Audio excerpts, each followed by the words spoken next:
Silakan duduk. Para wanita Tuhan, malaikat tetap berdiri saja. Ya, karena malaikat nggak perlu duduk, saudara. Nah, Happy New Year, para wanitanya Tuhan, Woman of Love, saudara. Ya, Woman of Love itu wanitanya Tuhan ya. Karena God is love. Kalau Woman of Love berarti, karena God is love berarti wanitanya Tuhan. Amin. Nah saudara, jadi kalau punyanya Tuhan, suka-sukanya Tuhan mau jadiin apa? Betul nggak? Ya, bukan maunya kita, tapi biar maunya Tuhan. Siap mau menerima maunya Tuhan? Yang amin cuma sebelah sini. Regu A tidak amin, regu B yang amin. Ya. Nah hari ini saya mau menyampaikan tentang special grace, saudara ya. Special grace. Apa itu special grace? Kasih karunia khusus yang Tuhan berikan bukan hanya untuk menyelamatkan. Saudara, saya percaya karena begitu besar kasih Allah akan dunia ini, maka ia mengaruniakan anak yang tunggal. Namanya Yesus Kristus Tuhan, sehingga barang siapa yang percaya dan menjadikan Yesus Kristus Tuhan dalam hidupnya selamat. Ya, itu anugerah, itu kasih karunia umum, saudara. Setiap kita yang percaya Yesus pasti selamat. Ya, apalagi yang dalam ruangan ini. Tetapi, amin ya. Apalagi yang saya percaya, tapi ada yang namanya special grace, saudara. Ya, dan saya berdoa, saya berharap kuotanya kayaknya cukup. Kuotanya yang hari ini datang cukup, saudara. Ya, kalau terlalu banyak kayaknya nggak cukup. Tapi kuota hari ini yang hadir dapat special grace, saudara. Amin, amin. Jadi yang hadir hari ini siap menerima special grace, saudara. Yuk kita lihat Lukas 1 ayat 28, saudara. Lukas 1 ayat 28, ketika malaikat itu masuk ke rumah Maria, ia berkata, "Salam, hai engkau yang dikaruniai, Tuhan menyertai engkau." Dan dalam bahasa Inggris katakan, "Greetings, you who are highly favored, the Lord is with you." Saudara, dikatakan orang yang dikaruniai, dalam bahasa Indonesia mungkin umum ya, karunia, kasih karunia. Grace, tetapi dikatakan Maria ini mendapat highly favored. Artinya dikaruniai secara khusus oleh Tuhan, saudara. Nah artinya bukan karena Maria hebat, bukan karena kita hebat, saudara. Tetapi kita dipilih atau Maria dipilih dan diliputi oleh kasih karunia Tuhan yang khusus, saudara. Tuhan memilih Maria dan saya percaya bukan Maria yang memilih untuk dijadikan ibunya Yesus. Maria nggak pernah melamar untuk tugas ini, saudara. Karena biasanya memang bukan maunya kita. Tadi saya katakan bahwa kita mau wanitanya Tuhan berarti biar maunya Tuhan yang jadi dalam kehidupan kita. Amin.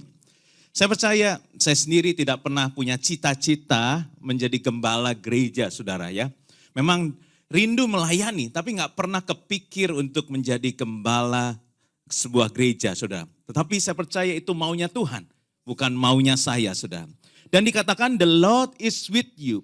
Dan the Lord is with you itu bukan hanya memang namanya Immanuel, tapi penyertaan Tuhan ini bersifat misi. Jadi artinya Tuhan tahu ada misi yang Tuhan percayakan pada seseorang dan karena itu misinya adalah rencana Tuhan, Tuhan harus menyertai sampai misi itu berhasil, saudara. Maknanya adalah panggilan tanpa penyertaan. Kalau saya nggak disertai Tuhan, itu saya akan hancur, saudara. Demikian juga Maria, kalau nggak disertai Tuhan, pasti hidupnya akan hancur, saudara. Jadi penyertaan Tuhan, panggilan tanpa penyertaan akan menghancurkan. Tapi penyertaan adalah jaminan atau janji Tuhan untuk panggilan Tuhan yang besar yang sedang dipercayakan kepada setiap kita. Karena kalau Tuhan yang menyerahkan, Tuhan yang manggil, Tuhan yang mempercayakan, pasti Tuhan yang akan menyertai, saudara. Dan dikatakan waktu dia ketemu dengan Elizabeth, waktu Maria ini ketemu dengan Elizabeth saudaranya, Elizabeth waktu ketemu dia langsung dia berkata, "Blessed are thou among women." Saudara, dikatakan ini adalah ucapan Elizabeth waktu dia ketemu dengan Maria. Saudara, berarti Maria ini diberkati secara unik, saudara. Ya, bukan dia jadi orang yang paling kaya atau paling berhasil, saudara. Tapi dia dikatakan dia diberkati secara unik. Ya, Jadi dikatakan bahwa dia diberkati karena dia mau mengambil bagian dalam rencana keselamatan Tuhan. Saudara, kenapa among women? Bukannya above women, saudara. Karena kalau Tuhan memilih kita, saudara, bukan berarti kita lebih tinggi dari yang lain, bukan karena kita lebih hebat. Tapi seperti firman Tuhan, mata Tuhan menjelajah seluruh bumi. Dia mencari loh, di antara para wanita itu orang-orang yang dapat dipercaya. Orang-orang yang mau dia limpahkan kepercayaannya pada orang itu, saudara. Jadi dikatakan among women, bukan di atas tapi di tengah para perempuan yang lain. Saudara, artinya Maria itu tetap wanita biasa, wanita yang sederhana, sama dengan yang lain, saudara. Dia tetap bagian dari umat Tuhan, tetapi dia memiliki peran yang tidak dimiliki oleh perempuan yang lain, saudara. Saudara, waktu saya cek zaman Maria itu jumlah perempuan yang ada di dunia ini, itu kurang lebih 100 juta, saudara. Dan sekarang, zaman sekarang perempuan itu kurang lebih 4 miliar, saudara. Ya, 4 miliar wanita. Makanya kuotanya cukup, ya. Kalau dulu 100 juta cuma satu orang yang dapat special grace. Kalau sekarang 40 miliar berarti 40 kali ya. Ini kayaknya nggak nyampe 40. Cukup, saudara. Waktu Natal nggak cukup. Waktu hari ini cukup, saudara. Saya sering bilang sama Evelyn ya, sebenarnya saya rindu ya, ya nantilah kita akan bicara pemuritan, saudara. Oke, kembali dulu kepada firman Tuhan. Special grace itu diberikan karena special task, spesial tugas yang khusus, saudara. Nah, ayat selanjutnya ayat 29, Maria terkejut mendengar perkataan itu, lalu bertanya di dalam hatinya, apakah arti salam itu? Dalam bahasa Inggris bukan hanya terkejut, kalau terkejut kan cuma kayak kaget aja gitu ya. Tapi dikatakan Maria was greatly troubled at his word. Dalam bahasa Yunaninya ini dikatakan taraso, saudara. Ya, yang sekolah teologi di sini banyak mahasiswa teologi. Dikatakan itu bahasa Yunaninya adalah akar katanya taraso. Yang artinya begini, jadi Maria itu tergoncang. Dia gelisah. Dia terganggu dalam batinnya, saudara. Bahkan terganggu secara emosional, saudara. Ya, jadi pada waktu dia mendengar perkataan dari malaikat, dia terjadi tergoncangan di dalam hatinya, di dalam emosinya, di dalam perasaannya, saudara. Artinya pada waktu malaikat itu datang, ini menandakan intervensi Tuhan di dalam kenyamanan kehidupan Maria, saudara. Sebetulnya Maria ini nyaman loh, saudara, hidupnya. Jadi kasih karunia itu sering datang untuk membongkar zona nyaman dalam kehidupan kita. Jadi special grace, kasih karunia yang spesial ini sering datang untuk membongkar kenyamanan kita. Bayangkan sudah Maria sudah planning dong, ya. Udah tunangan, dilamar, mungkin dilamarnya di kota pada waktu Nazaret ya. Mungkin Yusuf pada waktu itu cari di tempat yang gunung, mungkin ya sejuk-sejuk. Atau di Taman Ria, kemudian dia berlutut, dia buka, ada cincin. Dia berlutut, dia lamar Sang Maria, saudara. Wah, Maria happy. I do, kata Maria ya. I do. Ya, will you marry me? I do. Jadi udah mulai planning. Nanti kita ngontrak dulu lah ya, sederhana gak apa-apa ya. Dulu saya masih ingat, saya juga waktu melamar istri saya, kita ngontrak dulu gitu ya. Terus kita mau beli korden bingung, saudara, karena rumahnya juga belum ada gitu ya. Jadi yang ada aja lah, tuntunan Tuhan, coklat lah gitu ya. Ya, jadi saudara, tapi kita punya planning, seneng saudara. Saya percaya Maria juga happy. Bentar lagi mau merit, sudah ditunangan saudara. Dan wah nanti pokoknya udah planning dah. Tiba-tiba kasih karunia Tuhan yang spesial ini membongkar kenyamanannya. Tiba-tiba bilang, kamu akan hamil di luar nikah. Bongkar itu, bubar semua. Semua planning yang ada di benak Maria, semangatnya, happy-nya, semua dibatalkan oleh kasih karunia Tuhan, saudara. Saudara, panggilan Tuhan sering datang dalam bentuk yang manusia gak minta. Kamu gak pernah minta kan, untuk hamil di luar nikah gitu kan. Dia malah happy, Tuhan sudah kasihkan pasangan yang terbaik. Nanti Tuhan akan berikan pernikahan sederhana mungkin, pestanya nggak mewah tapi penuh dengan sukacita. Tapi ini dibubarkan planningnya karena kasih karunia Tuhan yang spesial ini, saudara. Bahkan penyertaan Tuhan sering terlihat seperti beban yang besar. Sebelum nantinya baru kelihatan berkatnya, saudara. Betul nggak sih? Kadang-kadang tiba-tiba karena kita dipilih, waduh jadi beban ini. Ini masalah besar ini. Apa yang dihadapi? Intervensi Tuhan dalam kenyamanan Maria. Saudara, saya percaya Yusuf juga manusia biasa. Tiba-tiba kalau dia orang baik, dia orang yang setia. Kalau mau menikah dengan perempuan yang gak setia, tiba-tiba hamil. Namanya masih Yusuf juga masih manusia, saudara. Aduh, jadi karena dia orang baik dikatakan firman Tuhan, dia akan diam-diam memutuskan hubungannya dengan Maria. Dia udah planning gitu, saudara. Ya wajar, karena dia seorang laki-laki yang baik. Dia setia, dia gak mau sama perempuan yang gak setia, saudara. Tapi yang luar biasa penyertaan Tuhan itu ajaib ya. Jadi sekali lagi kalau Tuhan punya misi, Tuhan yang akan menyertai. Tuhan tahu isi hatinya Yusuf, makanya Yusuf malam itu dibikin ngantuk dan tidur. Tuhan datang melalui mimpi kepada Yusuf. Yusuf, jangan kau putuskan hubunganmu. Karena anak yang dikandung itu dari Roh Kudus. Saya percaya Maria gak bisa jelasin itu. Kalau Maria jelasin itu, Yusuf akan bilang, kayaknya kamu gila gitu ya. Karena saya pernah ketemu dengan seorang pendeta, dia bilang istrinya hamil dari Roh Kudus. Dia bilang gitu. Ya benar, ini benar kisah nyata. Dia bilang istrinya hamil dari Roh Kudus. Akhirnya diceraikan.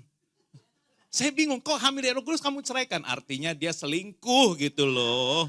Ya, jadi dia bilang hamil dari Roh Kudus. Tapi udah gitu diceraiin. Nah itu bukan Yusuf. Itu mungkin Yudas Iskariot. Saudara. Nah saudara, tetapi ini saudara, tapi ini yang luar biasa Yusuf karena dia orang benar. Dia dapat suara dari Tuhan. Anak yang dikandung itu dari Roh Kudus. Dan dia adalah juru selamat. Dan dia taat saudara. Didatangi dalam mimpi. Jadi artinya Tuhan yang akan protek. Rencananya itu harus jadi. Walaupun gak enak, walaupun intervensi dan kenyamanan. Tapi kalau Tuhan sudah merencanakan sesuatu dalam kehidupan kita. Itu harus berhasil. Itu harus berhasil. Kemudian ayat 30, kata malaikat itu kepadanya, jangan takut hai Maria. Sebab engkau beroleh, ini special grace ini, kasih karunia di hadapan Allah. Dalam bahasa Inggris, you have found favor with God. Saudara, kenapa jangan takut? Karena pasti Maria ketakutan. Pasti dia sangat takut menghadapi masa depannya. Dia pasti takut banget, pasti takut lah ya. Siapa yang gak takut? Karena hukumannya mati loh saudara. Berzina itu di dalam hukum Musa udah tertulis. Orang yang berzina harus dirajam dengan batu. Berarti mati. Siapa yang gak takut kalau mau dihukum mati? Pasti dia takut. Tetapi dikatakan you have found favor with God. Tuhan berkenan memilihmu oleh kasih karunia untuk melaksanakan rencananya yang besar. Dengan penyertaannya saudara. Saudara, kasih karunia bukan rencana atau maunya kita, saudara. Saya percaya masuk ke tahun 2026 semua punya resolusi. Semua punya rencana. Rencananya. Dan semua itu rencananya kita, betul? Maunya kita gitu ya. Tuhan tolong ya, anakku udah, kami anak-anak sudah lulus, berarti sebentar lagi. Jadi orang tua tuh seumur hidup ya. Capek juga ya. Habis ini kerjaannya bagaimana, habis itu jodohnya gimana, habis itu nanti cucu kita gimana, waduh jadi sampai terus ya. Saya pikir udah sekolah selesai gitu ya, tapi sekarang udah mikirin kerjaannya gimana gitu ya. Kalau mikirin dia gak punya kerjaan kita yang stres juga gitu ya. Kemudian nanti ketemu jodoh yang salah kita stres juga saudara. Jadi kita punya rencana, kita punya resolusi, kita punya doa, kita doakan awal tahun. Tuhan, jadi kami waktu itu menutup tahun, kita doa berempat, Tuhan saya udah doain jodoh-jodohnya, kerjaannya. Tapi Tuhan semua maunya kita. Saya nggak tahu di tengah jalan kalau Tuhan intervensi, apakah kita siap saudara. Tapi kita harus tahu apa itu yang jadi rencana Tuhan atau kepentingan Tuhan. Ya. Nah ini kepentingan Tuhan ayat 31. Sesungguhnya engkau akan mengandung dan akan melahirkan seorang anak laki-laki dan hendaklah engkau menamai dia Yesus. Ia akan menjadi besar dan akan disebut anak Allah yang maha tinggi. He will be great and he will be called the son of the most high. Saudara ternyata rancangan Tuhan dalam kehidupan kita, yang besar itu tetap Tuhan. Ya, bukan Marianya loh saudara. Yang besar tetap Tuhan, Marianya tetap kecil. Ya, jadi rencana Tuhan dalam kehidupan kita nggak akan bikin kita besar. Yang tetap yang diagungkan, dimuliakan Yesus. Kitanya mah tetap kecil karena kita cuma alat. Maria cuma dipakai sebagai alat Tuhan. Jadi sampai di sini masih mau menerima special grace? Kayaknya mikir 2 kali ya. Udah gak nyaman, udah ketakutan, udah mengalami planningnya rusak gitu ya. Kemudian ternyata tetap kecil.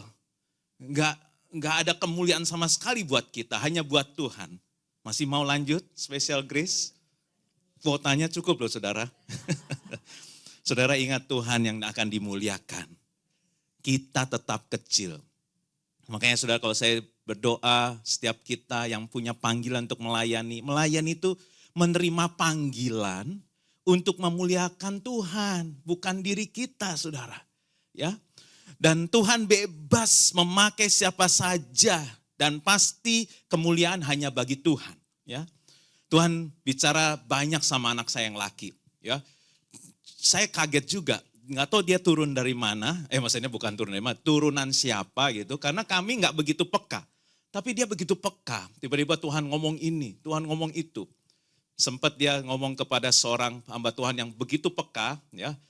Pagi-pagi dia bilang, saya harus sampaikan ini kepada hamba Tuhan itu. Wah, isi saya bilang, jangan gitu ya. Dia kan orangnya sungkanan. Kalau saya bilang, tes. Kamu WA aja, kasih tahu gitu. Dia sampein itu pesan Tuhan, langsung dia telepon hamba Tuhan itu. Ya, hamba Tuhan kalau saya sebut terkenal lah ya. Kemudian dia bilang, apa pesannya? Ternyata cocok, memang dia sedang menunggu sesuatu dan Tuhan bicara melalui anak saya. Wow, saya bilang luar biasa. Dan akhirnya banyak hal Tuhan bicara tentang pelayanan. Tetapi anak saya itu bilang, setiap kali Tuhan ngomong sesuatu tentang pelayanan, akhirnya orang lain dipakai untuk melakukan itu. Jadi dia bilang, ini yang Tuhan taruh, tiba-tiba orang itu yang melakukan. Ini Tuhan taruh, orang ini yang melakukan. Kok bukan saya yang melakukan? Saya bilang, all the glory for God. Kalau dia anggap kamu sahabatnya loh. Dia kasih tahu kamu, Tuhan mau melakukan ini. Tapi nggak harus kamu yang melakukan. Kalau kamu yang melakukan, kamu yang dapat, kamu yang melakukan, lama-lama kamu yang akan sombong. Kamu merasa kemuliaan buat kamu. Tapi kamu cuma dikasih tahu karena Tuhan pengen ngobrol sama kamu. Aku mau gini loh, tiba-tiba orang lain yang melakukan. Bahkan bisa jadi orang yang dia gak suka yang melakukan. Tapi itu yang luar biasa, saya bilang, itu benar ini dari Tuhan. Karena memang Tuhan gak akan menaruh kemuliaan pada satu orang. Karena kemuliaan hanya bagi Tuhan. Bebas Tuhan mau pakai siapa saja untuk memuliakan nama dia. Gak harus kamu, saya bilang. Nah saudara, makanya kata Maria kepada malaikat itu, bagaimana hal itu mungkin terjadi karena aku belum bersuami. Para wanita Tuhan, sebagai orang yang dipilih untuk menerima special grace, kita pasti, saya jamin akan mengalami ini, yaitu mentok. Saudara, tahu mentok? Kalau saudara pesan ayam tuh dada mentok itu saudara. Tahu mentok? Nggak ada jalan, nggak mungkin bisa. Mustahil, saudara. Siapa di sini yang masuk ke tahun 2026 malah mentok? Ya, kayaknya banyak mukanya pada mentok. Pekerjaan karir mentok. Hubungan suami istri mentok. Keuangannya malah mentok, saudara. Kemudian jodoh mentok juga nih. Buat anak maksudnya, bukan buat saudara ya. Pelayanan mentok juga gitu ya. Jadi saudara, siap-siap Anda yang menerima special grace akan mengalami satu kata ini, mentok. Nggak mungkin terjadi, nggak mungkin bisa, nggak mungkin ada jalan. Ini Maria bilang gitu, bagaimana mungkin, aku kan belum bersuami, aku masih perawan. Itulah kasih karunia Tuhan, special grace, harus mentok saudara. Kalau nggak mentok berarti bukan special grace, itu mah grace biasa gitu ya. Special grace harus mentok saudara. Karena God's plan is too great for us. Rancangan Tuhan itu terlalu besar buat kita. Kita pasti gak sanggup melakukannya saudara. Jadi rencana Tuhan itu terlalu besar buat kita. Memang harus mustahil, memang harus gak mungkin. Memang harus kita nggak bisa saudara melakukannya kecuali Tuhan yang melakukan. Karena standar Tuhan itu terlalu tinggi saudara. Kita nggak sampai ya. Kalau kita bisa melakukan nggak perlu Tuhan. Benar nggak sih? Ya, terlalu agung, terlalu besar, terlalu tinggi rencana dan rancangan Tuhan. Ayat 35. Jawab malaikat itu kepadanya, Roh Kudus akan turun atasmu, kuasa Allah yang maha tinggi akan menaungi engkau. Sebab itu anak yang akan kau lahirkan itu akan disebut kudus, anak Allah. Saudara, kalau memang Maria bilang, aku kan belum bersuami. Kalau kamu udah punya suami, mah gak ada yang gak kudus. Ini spesial. Ini anak Allah yang maha tinggi, yang kudus. Saudara. Karena itu kuncinya apa? Roh Kudus. Hanya Roh Kudus, saudara. Ini eranya Roh Kudus. Katakan bersama saya, Roh Kudus. Roh Kudus. Saudara, ini eranya Roh Kudus. 2026, eranya Roh Kudus. Tanpa Roh Kudus kita gak bisa. Dan Roh Kudus sudah ada di dalam setiap kita. Cuma ketiduran, saudara. Karena kita gak pernah gunakan. Kita gak pernah dengarkan. Boro-boro nanya aja gak pernah, saudara. Jadi kalau saudara ada apa, semua pakai otak kita. Semua pakai pikiran kita. Kan aku punya pengalaman juga. Kan aku bisa gitu ya. Aku masih punya keuangan, aku masih punya kemampuan, punya koneksi. Semuanya maunya kita sendiri, saudara. Karena itu kalau kita merasa bisa, merasa pintar, merasa kuat, merasa gagah, saudara, kita, Roh Kudus yang dalam kita akan tertidur. Karena firman Tuhan bilang tadi dikatakan oleh dalam doanya Ibu Yulis, bukan kuat, bukan gagah, tapi rohku kata Tuhan. Bukan kemampuan kita, tapi roh Tuhan yang akan bekerja. Saudara bangun tidur, ya coba biasakan bangun tidur, bangunkan juga Roh Kudus. Doa, sisipkan dalam doamu. Katakan, Tuhan tuntun. Atau Roh Kudus, minta Roh Kudus menuntun kita dari ujung rambut sampai telapak kaki. Artinya gini, Tuhan atau Roh Kudus tuntun aku dalam berpikir. Ya, mulai dari jidat dulu. Pegang jidatnya coba. Ya, waras ya. Waras. Dingin, jangan panas. Ya, Roh Kudus tuntun aku dalam berpikir. Roh Kudus tuntun aku dalam melihat. Jadi kalau ngelihat suami itu enggak bawaannya jengkel terus gitu ya. Ya, tuntun telingaku dalam mendengar. Dengar suara apa, kayaknya suami kok lembut banget. Padahal dia marah-marah loh. Tapi karena Roh Kudus yang merubahkan tonnya, jadi indah sekali omonganmu gitu ya. Kemudian dengar berita-berita juga tenang, damai saudara. Roh Kudus menuntun telingaku dalam mendengar. Roh Kudus menuntun mulutku dalam berbicara. Ya, jadi waktu suami ngomong apa, kita dengan tenang, ya, dengan lembut kita bisa ngomong saudara. Boleh marah asal lembut saudara. Ya, gimana caranya? Marah atau lembut? Nanti belajar secara khusus ya. Boleh marah, kan katanya nggak boleh. Kalau kamu marah jangan sampai matahari terbenam. Berarti boleh, cuma tetap dengan lembut saudara. Kan perlu dua orang untuk bertengkar, betul? Ada yang di sini sendiri bertengkar? Kalau dia lagi marah kita lembut gitu. Kalau dia udah lembut baru kita marah dikit gitu ya saudara. Ya, Roh Kudus menuntun hati kita untuk berperasaan. Jadi gak gampang sakit hati, gak gampang singgung ya. Karena Roh Kudus yang menerjemahkannya, oh enggak kok dia maksudnya gini kok. Ujungnya dia gini, mungkin dia lagi kesel aja. Roh Kudus menuntun tangan kita untuk berbuat sesuatu. Sehingga tangan kita diurapi Tuhan. Menuntun laki kita dalam melangkah di jalan yang benar. Karena jalan yang akan kita temukan belum pernah kita lalui ya sebelumnya. 2026 ini banyak hal-hal yang baru yang akan kita lalui. Biar Roh Kudus yang menuntun. Walaupun kadang-kadang ya, saya pernah kesaksian Roh Kudus itu menuntun ke dapur api saudara. Saya percaya Sadrah, Mesakh, Abednego itu diurapi Tuhan. Siapa yang menyangkal hal itu? Dia dipenuhi Roh Kudus, betul? Jadi kalau dia bilang, aku gak mau menyembah dewa Tuhanku. Itu Roh Kudus yang menuntun, betul? Jadi Roh Kudus yang menuntun dia jika akhirnya untuk masuk dalam dapur api saudara. Tapi ingat, tenang aja, kalau Roh Kudus yang menuntun, tiba-tiba Tuhan ada di situ. Dari 3 orang jadi 4 orang. Ada Yesus di situ saudara. Yang lain kebakar, gak akan kebakar. Jadi bukan soal kondisi, situasi, lingkungan kita. Itu mah gampang buat Tuhan dirubahkan. Tapi yang penting yang di dalam kita ini loh. Yang menuntun kita itu lebih besar daripada apa yang ada di dalam dunia ini saudara. Jadi Roh Kudus yang akan menuntun kita. Tenang aja saudara. Di dalam lembah kekelaman justru saudara akan merasakan Tuhan itu baik. Tuhan itu dekat dengan saudara. Engkau beserta aku. Tadinya ia membaringkan aku. Ia menuntun aku ke air yang tenang. Iya, jauh, masih jauh. Tapi waktu Daud ada dalam lembah kekelaman dia katakan, engkau beserta dengan aku.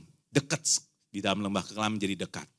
Jadi saudara, Roh Kudus itu akan menuntun kita. Doakan terus ya. Jadi setiap dalam doa saudara ingat itu doa itu tadi. Apalagi tadi pikiran dituntun Roh Kudus, jidat ya. Mata dituntun Roh Kudus, melihat, telinga untuk mendengar, dituntun Roh Kudus, mulut untuk berbicara sesuai dengan tuntunan Roh Kudus, hati, perasaan kita dituntun Roh Kudus, tangan kita dan kaki kita berbuat dan melangkah. Untuk melahirkan rencana-rencana Tuhan yang akan digenapi dalam kehidupan kita, saudara. Saudara, bukan untuk nyaman sekali lagi dan bukan untuk kaya, saudara ya. Saudara, kuasa Allah yang maha tinggi akan menaungi engkau, kata malaikat pada Maria.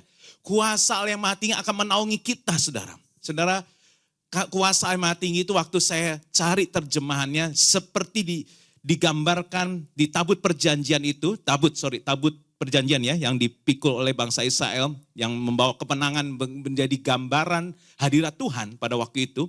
Di atasnya itu ada 2 kerub, saudara. 2 kerub itu malaikat namanya kerub, dia tangannya begini. Saudara, itu seperti naungan seperti itu. Kuasa Allah itu akan menaungi, saudara. Dan bicara hadirat Tuhan, bicara rumah Tuhan.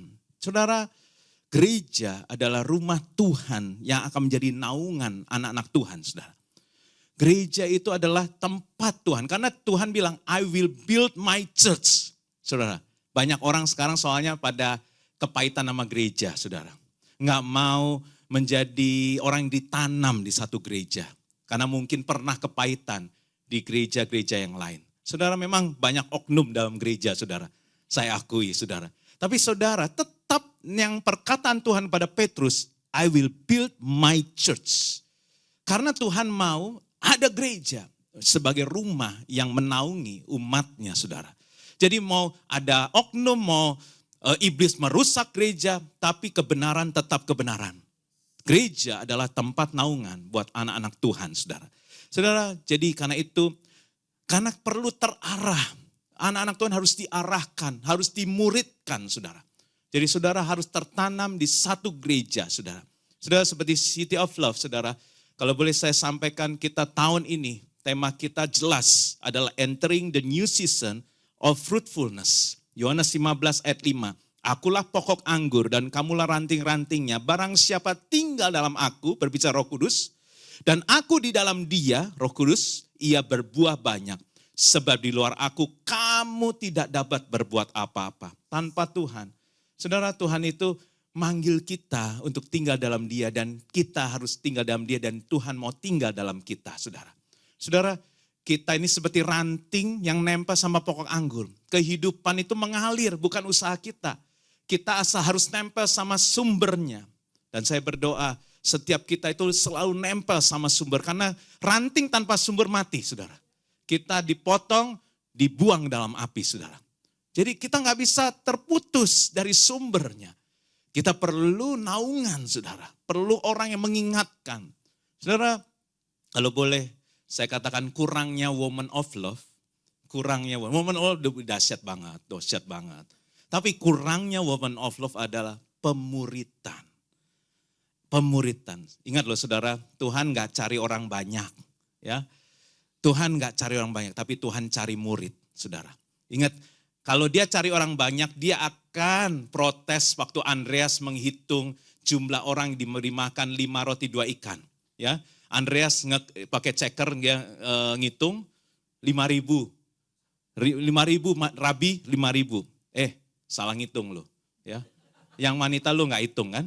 Anak-anak lo nggak hitung. Ada cap goceng tau nggak? Ya, bango, ya kata Tuhan Yesus. Kalau Tuhan Yesus dari China, saudara. Tapi enggak. Tuhan Yesus bilang yang perlu dihitung memang headnya. Orang yang bisa memuridkan. Anak, istri itu kepala keluarga yang akan memuridkan. Jadi muridnya berapa? 5.000. Ya, saya sering ada satu ibadah selalu setelah selesai dihitung. Ya, terus diumumkan. Hari ini yang hadir berapa ratus. Wah, tepuk tangan. Tapi bukan itu yang Tuhan mau. Tuhan mau berapa murid. Berapa murid. Makanya Tuhan gak tertarik dengan ribuan orang yang ikut KKR-nya, yang diberi makan. Kan Tuhan bilang, kamu datang karena kamu mau makan. Karena kamu mau multiplikasi, kamu mau berkat. Aku gak cari orang banyak, aku cari murid. Karena mereka akhirnya yang dapat makan, mengangkat tumitnya melawan aku. Mereka juga yang teriak, salibkan dia, saudara. Saudara, karena itu saya rindu, saudara, pemuritan itu melalui kelompok kecil. Atau kelompok sel yang kita sebut COF kalau di City of Love. Yesus umur 12 tahun happy banget waktu dia ketemu dengan kelompok kecil untuk tanya jawab. Sampai gak mau pulang. Papa mamanya pulang tuh. Ya, papa mamanya kan pulang dari Yerusalem. Sampai rumah dia udah 3 hari perjalanan sampai rumah. Dia kira Yesus ikut rombongan saudara yang lain. Pas itu gak ada Yesus di situ.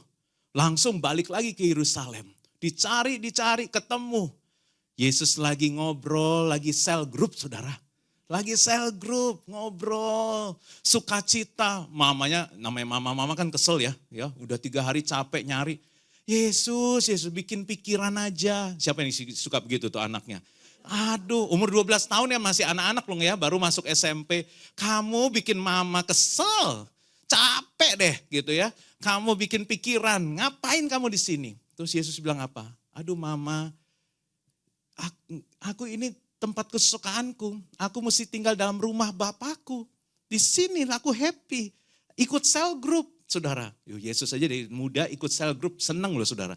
Saudara yang sudah mulai beranjak umurnya, masa gak seneng ikut sel group, saudara. Saudara, jadi tapi saya percaya, Woman of Love ternyata suka ngelompok kecil sih. Saya kalau bubaran ini saya lihat di Sensi itu ada yang di restoran ini. Banyak kelompok kecil loh di Sensi ini. Woman of Love. Di bawah tuh ada, gak boleh sebut nama restorannya ya. Di tengah, banyak loh lagi. Kayaknya mereka lagi ngomongin firman nih. Wah. Kayaknya firman yang tadi dengar lagi dibahas nih. Apa jangan ngomongin orang? Ngomongin suami, ngomongin mantu, seru lagi ya. Mantu gua dasar tuh. Enggak ya. Enggak lah ya, ngomongin tas lah ya, ngomongin baju lah ya. Saudara, coba nanti bubar di sini kan ngumpul ya, kelompok kecil ya. Ngomongin ayat tadi. Tadi dengar enggak? Firmannya ini, masih ingat enggak? Kayaknya enggak mudah ya, jadi orang yang dapat special grace. Bahas, share, saling doakan ya. Itu kelompok sel, saudara. Saudara yang saudara dengar saat ini masih setengah matang. Saudara harus matengin dengan tanya jawab, sharing saudara. Itulah perlu pemuritan saudara. Kalau enggak kita enggak akan bertumbuh, kita akan begini saja dari dulu sekarang sampai selamanya. Itu hanya predikat buat Yesus saudara, kita enggak boleh saudara. Sebab bagi Allah tidak ada yang mustahil saudara. Saudara tenang saudara, kalau Tuhan yang memberikan kasih karunia khusus buat saudara, enggak ada yang mustahil. Makanya ada beberapa statement, God will do all things in your life. Tuhan akan melakukan segala sesuatunya dalam hidupmu. Asal kau mau enggak? Mau enggak kita percaya, mau enggak kita taat? Not about our ability, but our availability. Saudara, bukan tentang kemampuan kita. Tuhan enggak pernah lihat kemampuan kita kok. Ya, Maria punya kemampuan apa sih? Tapi dia punya hati yang bersedia. Dia punya ketersediaan bagi Tuhan. And God providence always follow God's prophesy, saudara. Saudara, penyelenggaraan, pemeliharaan, pengadaan Tuhan selalu akan mengikuti apa yang menjadi nubuatan. Artinya Tuhan punya rencana indah dalam hidupmu, Tuhan juga yang akan membawa kita sampai kepada tujuan Tuhan. Asal kita mau, saudara. Enggak mudah, tapi asal kita mau. Kata Maria, sesungguhnya aku ini adalah hamba Tuhan. Jadilah padaku menurut perkataanmu itu. Saudara, hamba Tuhan di sini bukan hamba Tuhan. Sekarang karena hamba Tuhan tuh hebat-hebat gitu saudara ya. Hamba-hamba Tuhan sekarang, zaman sekarang tuh top-top. Bahkan udah public figure saudara. Ya, hamba Tuhan sekarang udah kayak artis saudara ya. Artis saudara ya. Saya pernah pelayanan, bukan cuma pendetanya aja, WL-nya itu artis. Saya pernah melayani dengan satu WL yang terkenal saudara. Keluar waktu saya mau antar dia mau jalan dulu, langsung semua orang ngantri foto saudara. Ya, padahal pendetanya saya, dia hanya WL. It's okay. Ya, dia maunya bukan nama pendeta. Saya pikir mau foto sama saya, gitu ya. Jadi saya udah siap-siap. Oh bukan Pak, sama WL-nya. Oh iya, nggak apa-apa. Silahkan. Jadi saya tungguin. Pak fotoin Pak. Oh iya saya fotoin gitu ya. Ya, saudara, hamba Tuhan itu udah kayak public figure, saudara. Terkenal. Ya nggak ada salahnya juga ya, saudara ya. Tapi hamba Tuhan yang Maria ini dasarnya doulos. Doulos, bukan a paid worker. Bukan orang yang dibayar, saudara ya. Kan kalau sekarang pembantu di rumah nggak dibayar 3 bulan, marah dia. Ya, bisa kita dituntut gitu. Bukan hire servant, tapi a female slave tanpa bayaran, saudara. Maria itu tanpa bayaran, slave. Ya, dia berkata aku ini hamba Tuhan itu artinya dia nggak minta bayaran, dia nggak minta timbal balik. Oke kalau gitu, gue dapat apa? Enggak, saudara. Dia bilang, oke, I'm a slave of God. Aku adalah hambamu. Total surrender and obedient in trust. Penyerahan diri total dan ketaatan penuh karena dia percaya. Dasarnya dia percaya apa yang Tuhan taruh ini, udah Tuhan yang bertanggung jawab. Makanya 3 hal ini sebagai pesan buat kita. Sebagai orang yang akan menerima special grace. Yang pertama, no question. Saudara, no question. Maria tuh gak nanya rincian tambahan. Jadi kan pesannya malaikat gak panjang ya saudara ya. Dia gak bilang gini, tunggu, jangan balik dulu. Malaikat tunggu, jangan pulang dulu. Gue masih kurang jelas sih. Gue agak masih, lu maksudnya apa ya? Tadi gue hamil tuh maksudnya apa gitu. Tolong jelasin lebih. Saya kalau ngobrol dengan pengerja aja, tunggu Pak Tim. Gue masih kurang jelas nih. Pak Tim nih visi depannya apa? Ya. Dalam hati, kalau gue tahu gue gak perlu lu gitu ya. Lu nanya lagi ya, pokoknya gue juga dapat dari Tuhan begini. Gue suruh jelasin sampai detail, sampai akhir, sampai jadinya apa. Ya tanya Tuhan mendingan. Kayak skemanya gimana, penjelasan lanjutan, Maria gak tanya saudara. Padahal secara manusia ada banyak alasan buat Maria untuk bertanya. Ini masa depannya rusak. Apa yang diidamkan rusak. Ya, nanti dia gak tanya. Jadi nanti Yusuf gimana? Enggak tanya tuh, ya. Nanti gimana dengan masyarakat? Dia enggak tanya. Resikonya gimana nih? Dia enggak tanya, saudara. Tapi ia tidak menunda ketaatan dengan pertanyaan. Jadi no question, saudara. Yang kedua, no condition. Saudara, kalau saudara dapat ini ya, diskon, free. Tapi di bawah ada tulisan kecil sekali. Saya kadang-kadang enggak kelihatan, saudara. Kecil sekali, term and condition. Ternyata mesti belanja dulu 20 juta, baru gratis. Ya ilah, kalau itu mah gak usah. Kita pikir gratis gitu ya, utamanya free gitu ya. Free 5 juta gitu. Pas dilihat di bawahnya kecil banget sampai gak kelihatan gitu. Term and condition, saudara. Saudara, Maria gak bilang gini, oke, tapi term and conditionnya begini ya. Enggak, saudara. Dia gak bilang gini, saya mau deh asal gitu ya. Keturunanku diberkati kan Tuhan ya. Gue bakal tetap diingatkan sampai nanti Tuhan udah memenangkan dunia. Enggak, dia gak ngomong gitu. Dia gak bilang, oke, tapi nanti jangan lupa ya sama saya. Enggak, Tuhan, Maria gak bilang gitu.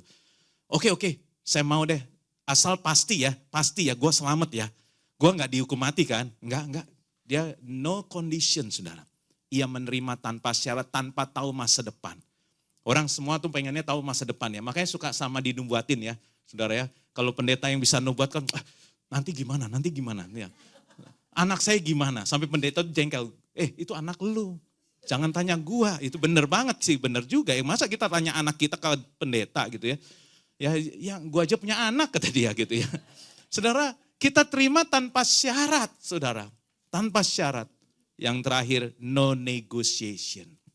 Saudara, saya percaya Maria bisa negosiasi sih betulnya. Tapi dia gak coba transaksi dengan Tuhan untuk mendapatkan versi yang lebih aman.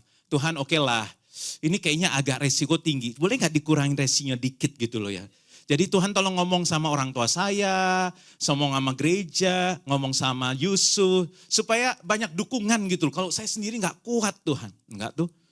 Atau lebih nyaman, atau situasi biar lebih terkendali, Tuhan tolong. Enggak, saudara. Dia tidak ada tawar-menawar. Intinya sikap Maria adalah ketaatan murni tanpa syarat. Dan saya percaya penyerahan total ini bukan pasif loh saudara. Ini justru penyerahan aktif dari seorang hamba kepada rajanya. Hidupku milikmu Tuhan, hidupku milik engkau Raja. Dan ini saya percaya agak sangat kontras dengan ketaatan zaman now saudara. Ketaatan orang percaya zaman now ini selalu banyak pertanyaan ya. Supaya bisa mengontrol keadaan. Kita paling gak enak ya kalau keadaan gak bisa dikontrol, betul gak? Ya. Kemarin hujan geluduk gak berhenti ya, itu kayak gak bisa dikontrol aja kita udah mulai panik, betul gak? Wah ini gimana nih, ya apa yang akan terjadi? Keadaan sesuatu yang tidak bisa dikontrol itu memang gak enak sudah. Tapi kita suka bertanya ya, kita cari tahu, kita cari ini. Tapi saudara Maria gak cari tahu, saudara. Syarat, kita cari syarat demi keamanan. Negosiasi demi kenyamanan. Maria potong itu semua. Maria gak mau, gak perlu itu semua. Dia taat 100%. Jadi kalau diringkas dalam satu baris, ketaatan Maria adalah yes to God without control. Apa yang Tuhan mau walaupun uncontrollable. Dia gak bisa kontrol lagi. Sekali dia bilang yes, kita gak bisa kontrol Tuhan kan. Dan memang kita gak bisa. Izinkan Tuhan yang terus melakukannya bagian. Saudara makanya ayat Lukas 1 ayat 38 ini ayat yang radikal saudara. Semua orang pasti hafal ayat ini. Sesungguhnya aku hamba Tuhan, jadilah padaku menurut perkataanmu. Ini ayat yang paling radikal tentang iman dan ketaatan. Saudara mari, mau dapat special grace, amin. Ya, apalagi yang namanya grace gitu ya. Saudara, menjadi alat dalam pengendapan jadi Tuhan. Sekali lagi hanya menjadi alat saudara. Maria tidak melakukan hal yang tampak atau terdengar besar atau luar biasa atau spektakuler. Tetapi melalui pelayanannya Allah menyelesaikan rencananya yang terbesar. Yaitu keselamatan bagi umat manusia saudara. Dia hanya tetap kecil. Tuhan yang besar, Tuhan yang agung. Saudara sekali lagi Tuhan gak membutuhkan kemampuan kita. Tapi dia mencari ketersediaan kita. Saya berdoa jumlah yang tidak banyak, cukuplah buat kuota kita untuk special grace. Kita semua ini mau memiliki hati yang available. Aku mau menyediakan, saudara. Saudara, enggak banyak wanita tuh Tuhan berbicara langsung. Saudara, enggak banyak. Tuhan tuh biasa bicara sama suami. Dan enggak banyak orang malaikat didatangi oleh wanita didatangi oleh Tuhan. Kebanyakan Tuhan berbicara pada suami. Kita sering, bahkan saya sendiri kadang-kadang saya minta ampun ya. Saya suka bilang, yang bikin jatuh, tahu nggak sih siapa namanya? Hawa gitu. Ini gara-gara Hawa nih. Kita semua nggak jatuh dalam dosa gara-gara Hawa nih gitu ya. Itu bikin dunia nih berdosa. Gampangnya saya ngomong gitu. Kemudian yang bikin konflik di Timur Tengah siapa gitu? Sarah gitu ya. Gara-gara Sarah nih. Iya, dia suruh Abraham menghampiri pembantunya Hagar. Nih gara-gara Sarah. Saya kadang-kadang pikir terus kemudian Tuhan tuh kasih sesuatu yang menurut saya wow. Kita gak boleh ngomong gitu. Karena selama waktu Hawa, Tuhan tuh bicara sama Adam. Tidak bicara langsung dengan Hawa. Kemudian waktu Sarah itu Tuhan bicara sama Abraham. Coba bayangkan Abraham itu hidup penyembah berhala. Tadinya di Ur Kasdim. Makanya Tuhan bilang keluar dari negerimu, dari sanak saudaramu, keluar, dipisahkan. Karena aku mau bicara sama kamu, aku mau menjadikan kamu bangsa yang besar. Tiba-tiba Abraham yang gak pernah kenal Tuhan, bukan kayak kita saudara, dengar suara gak tahu dari mana, dia bilang aku Tuhan. Tuhan yang mana? Nah akhirnya kemudian, tapi Abraham percaya ini suara Tuhan. Kemudian dia bilang sama istrinya, Sar gitu ya. Aku dengar ada Tuhan. Kata Sarah, Tuhan yang mana? Kan Tuhan kita ini loh, patung-patung ini gitu kan. No, itu ada Tuhan yang hidup, ini Tuhan mati. Ya Tuhan yang mana? Dia ngomong aku akan menjadi bangsa yang besar. Aku akan dipakai Tuhan membangun bangsa yang besar. Ya yang mana? Siapa itu? Terus berulang kali kan, katanya seperti pasir di laut, seperti bintang di langit. Ya siapa yang ngomong? Gitu, siapa yang ngomong? Karena Sarah gak pernah mendengar langsung, wajar kan? Karena sekarang sudah manusia, dia punya pikiran, dia punya pengharapan sendiri. Akhirnya dia pikir, oh mungkin memang melalui kamu, bukan aku. Ya kamu akan jadi bangsa yang besar. Tidak melalui aku mungkin melalui pembantu kita, Hagar. Wajar saudara. Makanya saudara, saya mendapat sesuatu juga, akhirnya itu saya terhadap istri saya saudara ya. Jadi saya bersyukur, saya punya istri yang luar biasa saudara ya. Yes. Dia paling gak suka kalau saya ngomong ini. Kalau menyebut, pokoknya dia sudah bilang hardik saya ya. Jangan sekali-sekali sebut nama saya. Jangan seperti menyebut nama Tuhan. Saudara, tapi saya sesuatu yang luar biasa. Saya baru kenal dia. Pertama kali, hari pertama kenal, itu langsung saya bilang, saya akan jadi pendeta. Saya akan jadi hamba Tuhan. Sampai dia bingung, ini orang lo cowok agak aneh ya. Gue baru kenal, tiba-tiba dia cerita dia mau jadi pendeta. Dia dinasarin sama orang tuanya. Ini aneh nih cowok gitu ya. Karena saya sudah kayaknya tuntunan Tuhan. Jadi dalam hati saya tuntunan Tuhan. Dia gak dapat tuntunan. Jadi dia merasa ini bukan suami, ini bukan calon gue, tapi saya udah berapi-api kan, ini dia, inilah dia gitu kan. Ya, yakin banget, inilah jodoh dari Tuhan gitu, yakin banget. Tapi dia gak dapat, betul gak? Saudara, akhirnya saya tiap kali ajak pergi saya jebak gitu ya. Saya jebak, kan datang aja gak boleh saudara. Datang ke rumah aja gak boleh, ngeri banget saudara ya. Ini kayaknya masih dipingit kayaknya ya. Akhirnya saya dengan taktik. Saya tahu dia ke gereja. Saya tahu dia di gereja Wisma Karsa Muda jam 6 pagi. Wah mantap ini, tambah hot saudara. Saya langsung. Akhirnya saya tanya, malam minggu boleh gak ke rumah? Gak boleh gitu ya. Tetap gak boleh. Terus saya tanya, kalau minggu kamu kemana? Saudara saya tahu dia ke gereja. Ke gereja gitu ya. Terus saya tanya, boleh gak saya ikut ke gereja? Diem dia langsung. Boleh gak aku orang mau ikut gereja masa gak boleh ya? Jadi dia bergejolak di dalam hatinya. Dan akhirnya dengan sangat sinis. Ya udah gitu ya. Terus saya tanya dulu, gereja kamu di mana? Di Karsa Pemuda. Loh kok sama? Saya bilang gitu. Padahal saya jarang ke situ. Terus, kamu pergi yang jam berapa? Jam 6 pagi. Sama juga saya bilang. Semua disamain aja lah gitu lah saudara. Akhirnya saya bilang, boleh gak ikut? Akhirnya ya udahlah gitu. Akhirnya saya jemput nggak saya pulangin sampai jam 12 malam saudara. Dari jam 5 pagi saudara saya bayangin. Kan dia nebeng nggak bisa pulang dia.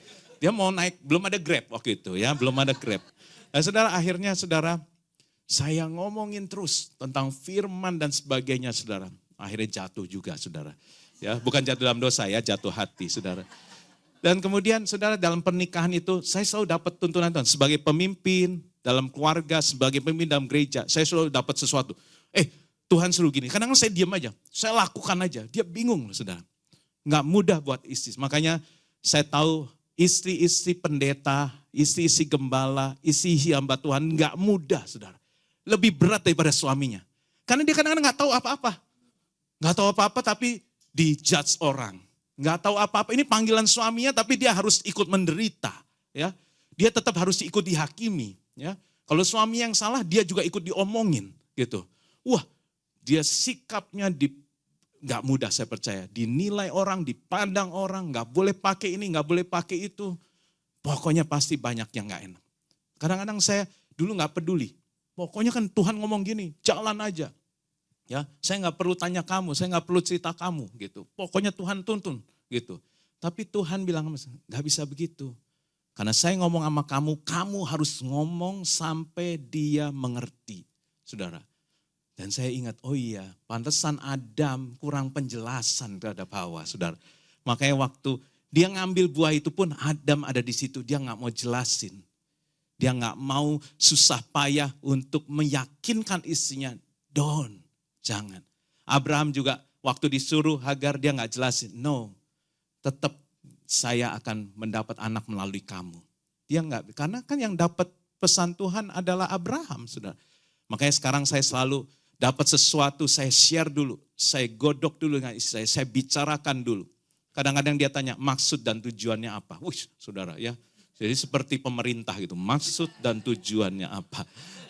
Tapi saudara, saya percaya saudara, karena gak mudah buat dia untuk mendampingi. Tapi saya bersyukur Tuhan berikan pendamping yang luar biasa. Karena itu para wanita Tuhan, special grace, saudara. Setiap kita, Tuhan lagi mau cari orang-orang yang mau dipercaya, mau melakukan apa yang menjadi kehendak Tuhan dalam hidupmu. Amin, saudara. Saudara mau menerima special grace?